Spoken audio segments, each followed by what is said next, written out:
Sa Barangay Malinaw, Pasig, malinaw na ang layunin ni Kuya Cory at Ate Sara sa pamahagi ng libreng gamot, bunot, gupit, ECG, X-ray, laboratory test, paghahandog ng 10 saklay, wheelchair, vaccine para sa mga alagang pusa at aso, at marami pang iba ay ang hangaring mapabuti ang kalusugan at kalidad ng buhay ng mga kapasigenyo. Dahil kay Ate Sara, alaga ka.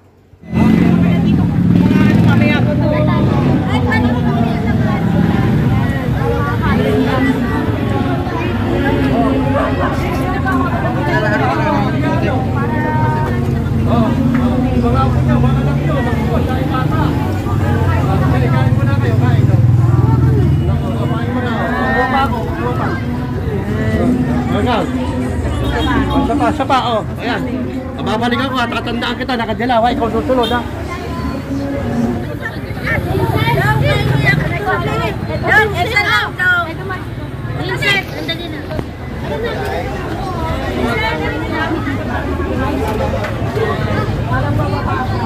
Pili lang po. Walang kayo, para makakain kayo. Kanina pa.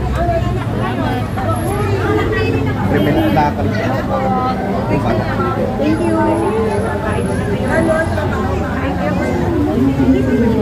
Singilin kita, sige. Kunti ko buwa. Salamat po. Sige po kayo, kain po. Thank you po. Wala mo siya, may pagkulit. Thank you po, thank you. Kutsara na lang. Thank you po. Salamat po. Sige po, oo. Haba pa pala ng pila dito. Dito. Lugaw po. Oh, kain mo na kayo. Kain mo na kayo. Eno. Lugaw.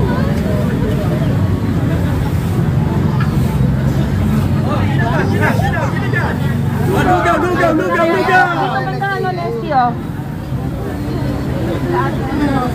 Ayan, kain mo na kayo. Kain mo na kayo. Ayan, oh, kain kayo.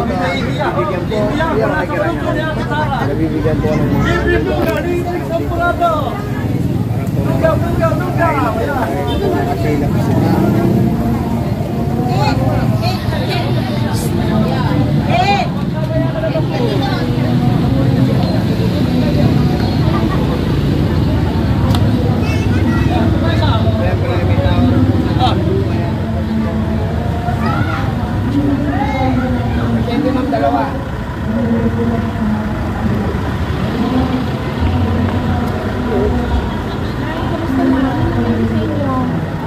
Ay, kasi nanay galing sa San Nicolas kahapon ah.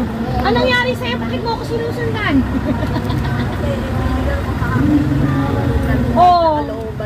Oh, nay, anong nangyari sa'yo? Ayun, alam ko, dadating ka dito, kaya pupunta. Ay, nanay talaga. Ikaw, nay, anong nangyari sa'yo? Nahilo ka? Okay ka na? Huwag kang tatayo, nay. Ay, siya na. Okay na? Maraming salamat po kay Ma'am Sara at saka kay Kuya Curly sa pagbigay po ng wheelchair at saka po dito sa food pack na bigay po niya sa mga gamot at saka po dun sa medical assistance na binigay po nila. Yun, thank you po. Malaking tulong po yung mga gamot lalo na po dito sa wheelchair na binigay niya kasi malaking tulong po sa kapatid ko na PWD. Ngayon lang po kami nakaranas itong medical mission na to eh.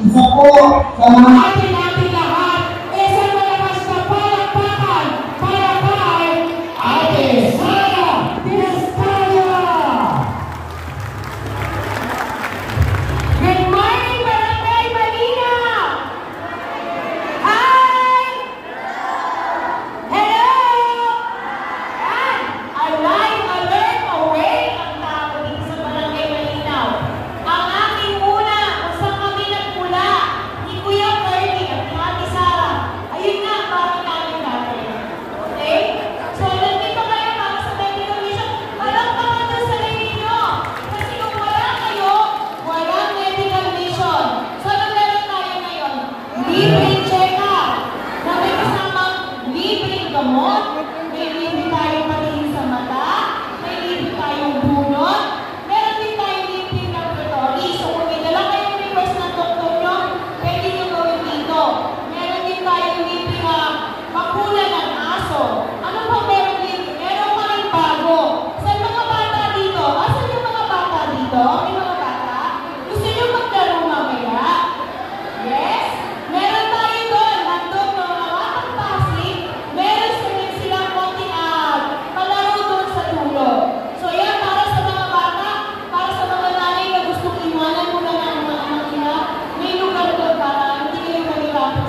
medical mission namin, ang impact nila sa Pasigueño, sobrang kasi na-miss na nila.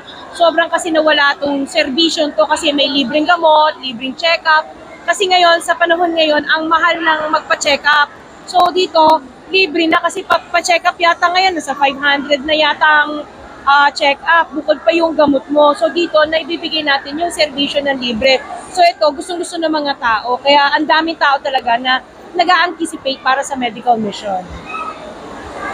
Kaya, Boss Curly and Ma'am Sarah, kayo na po nalaman po natin na tumira kayo sa Barangay Malinaw, pero hindi po ba sila? Dito sa Malinaw, kung nakikita nyo yung apartment na yan, hindi dating apartment yan, hindi ganyan kaganda. Parang barong-barong lang yan na parang Bungalow.